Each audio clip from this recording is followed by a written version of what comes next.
Hey everyone, welcome back to our channel. Today we are covering a heartbreaking story out of Fresco, Texas. Something that's really shaken the community and left two families devastated. Before we begin, we want to say that we don't know any of these individuals and are only reporting on very public knowledge. We have our own suspicions, but it's based on the alleged info at this time. Do your own research and form your own opinion. Let's get started.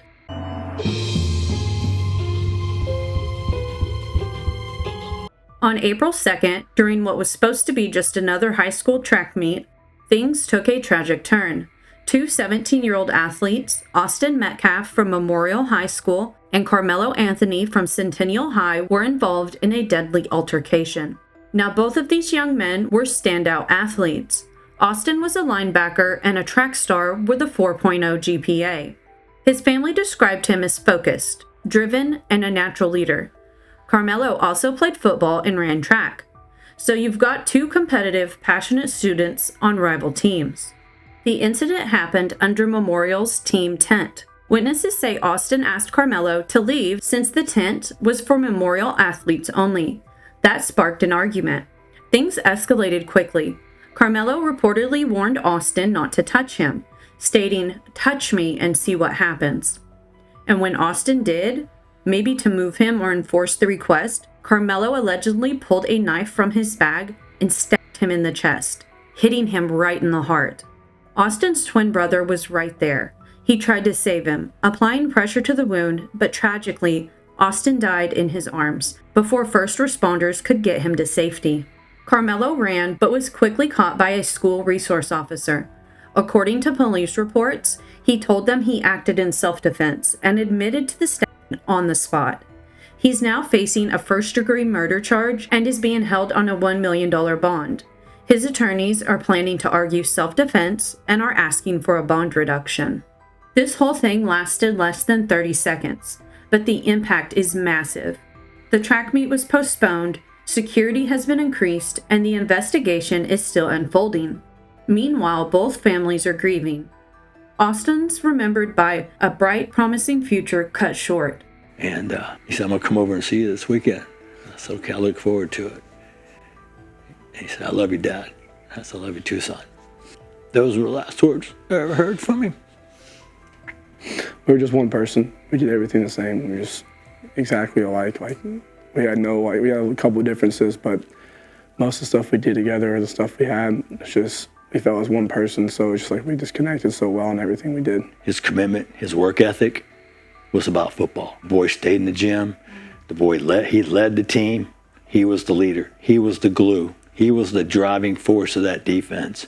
He carried that team. Every time we go to the gym, I get stronger, I get better, I get faster. I got an accomplishment in the weight room for football, and then Austin's smile just popped up. It was just so proud of me. He just gave me the biggest hug.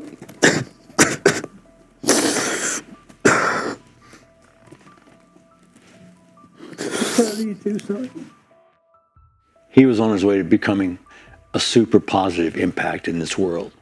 It's not right. You should never bury your children. It's a very unfortunate, tragic outcome. Not only for this family, but I feel for the family of the assailant, because his life is over. I pushed my hand on there, trying to make it stop, and I grabbed his head and I looked in his eyes.